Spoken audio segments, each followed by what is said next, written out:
who's a welding graduate himself. Here today, and just a little bit about Tom. He was born and raised in northern Colorado. As a country kid, worked on the farms and graduated with high honors from high school. In April of 1970, was drafted into the Army and served with distinction with the 101st Airborne Division all the way, and earned the Combat Infantryman's Badge, Bronze Star with a V for valor. Was in Vietnam for a total of 430 days, 8 hours and 45 minutes. He earned numerous air medals for air assaults into hostile territory, and was Soldier of the Month twice during his tour.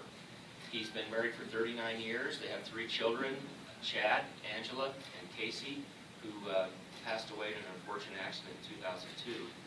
Tom was a model student. Bob Ross quoted to me the other day, Tom was the natural, was easy to teach, and some of Tom's welds are still on the Hall of Fame.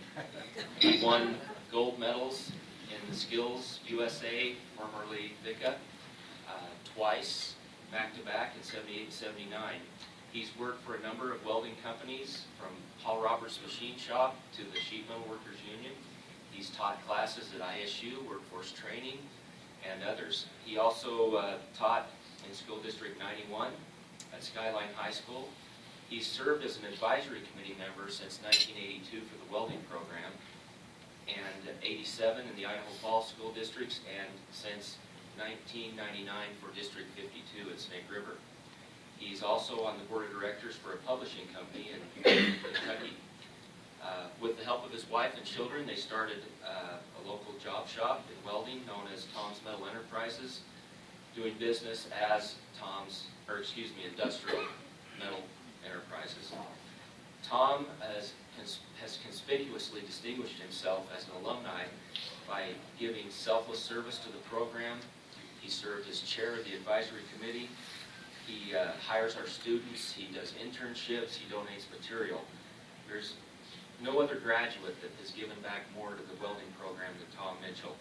In 1992, he led the procession at graduation in the Mini Dome, and this honor is well deserved. And again, Tom, we thank you very much.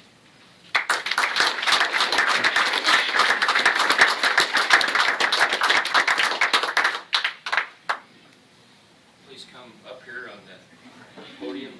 Tom, it's with great pleasure we present to you the Outstanding Community Partner, well deserved, and shake your hand, get a photo opportunity. Thank you. Very good. Thank you.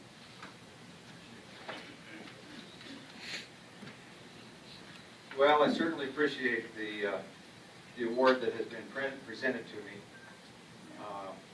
I'm not sure I'm deserving of the recognition, because there's a lot of people that have helped me along the way. I guess the top on the list would be my wife. She stood behind me in everything. And of course, there were others as well. My children, fellow students at school here, fellow workers that I worked with, community folks around the area. I don't know that I deserve this. They need the recognition. Dave mentioned that I graduated with honors, and that's not the case. Yeah, it sounds really good. If my memory serves me correctly, I think there were 315 students in my senior class, and I was number 279. You got to remember now, I was the kind of student that didn't take those hard subjects. I've been told that I must have had a friend in counseling because I didn't have any foreign languages and things like that, and I still was number 279. I could sit in a classroom and look out the window and think about the fishing hole I was going to fish in after school while the instructor is lecturing, and I wouldn't catch a thing. And so the point that I'm making is, not everybody is academically inclined. And that's the beauty of this college. you can take, and have done so for many years, kids that were like me and taught us how we could succeed and taught us that we can have confidence in ourselves and be able to accomplish something in life. And I guess that's who I want to thank the most. Or that, you know, when I was in Vietnam, you know, I feel pretty fortunate. The Lord brought me home from that place over there, and it took me a while to kind of level out. And what helped me do that was this very school right here. And the instructors taught me that I could accomplish something, and built my confidence, and it just made quite a difference in my life. And of course, the country we live in, the free enterprise system, it doesn't get any better than this. You can set your sights high and go for it. And so that's what I've been able to do, and I just hope that I've helped others do that as well.